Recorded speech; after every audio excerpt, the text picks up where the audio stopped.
কোনো পুরুষকে পাওয়ার জন্য কোনো নারীর সঙ্গে লড়াই করবেন না।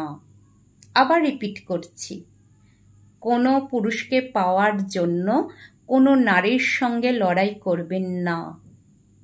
কারণ একজন মানুষ যদি সত্যি আপনার হয়, তবে পৃথিবীর কোনো শক্তি নেই যে আপনার কাছ থেকে তাকে আলাদা করবে। আর যদি সে স্বেচ্ছায় অন্য কারোর হয়, তবে আপনি তাকে অতি শীঘ্রই মুক্তি দিন। এটা আপনার সৌভাগ্য, এটা আপনার সৌভাগ্য। কারণ আপনি এমন কাউকে হারাচ্ছেন যে মানুষটা আপনার কোনোদিনই ছিল না। মনে রাখবেন, একজন সৎ মানুষের হৃদয়ে স্থান করার জন্য কখনো যুদ্ধ করতে হয় না। যে মানুষটা সৎ, আত্মমর্যাদাবোধ সম্পন্ন, সেই মানুষটা আপনাকে ধরে রাখতে চাইবে। আর তাকে ধরে রাখার জন্য আপনাকে ভিক্ষা করতে হবে না, আপনাকে সন্দেহ করতেও হবে না।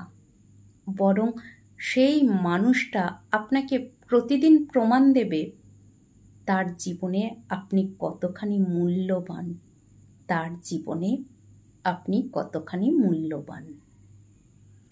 ভালোবাসা কোনো প্রতিযোগিতা নয়, ভালোবাসা কোনো প্রতিযোগিতা নয়।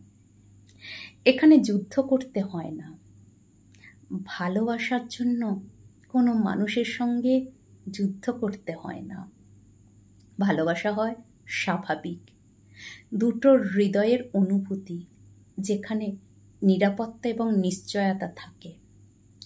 সম্পর্ক রক্ষার জন্য যদি আপনাকে প্রতিনিয়ত লড়াই করতে হয়, তাহলে জেনে নিন সেই সম্পর্কে ভালোবাসা ছিল না, সেই সম্পর্কে ছিল শুধু আপনার একতরফা আসক্তি। তাই বলছি, নিজেকে মনে করিয়ে দিন আপনার সুখ, আপনার মূল্য, আপনার মর্যাদা। যে মানুষটার কাছে কোনো মূল্য নেই, আপনি নিজেকে মনে করিয়ে দিন আপনি নিজের জন্য নিজেই যথেষ্ট, কারোর ওপর নির্ভরশীল নয়। যে মানুষটা আপনাকে বোঝে না, সেই মানুষটার কাছ থেকে আপনি কিছু আশা করবেন না। সেই মানুষটাকে আপনি মুক্তি দিন, বরং আপনি প্রাপ্য সেই মানুষটাকে, যে মানুষটা আপনাকে নিঃস্বার্থভাবে ভালোবাসে, নিরন্তরভাবে ভালোবাসে, আপনাকে কাছে পেতে চায়, আপনাকে অটুট হৃদয় দিয়ে বেঁধে রাখতে চায়। আর সেই মানুষটা আপনাকে হারানোর জন্য মাঝে মাঝে ভয়ে কাঁপবেন।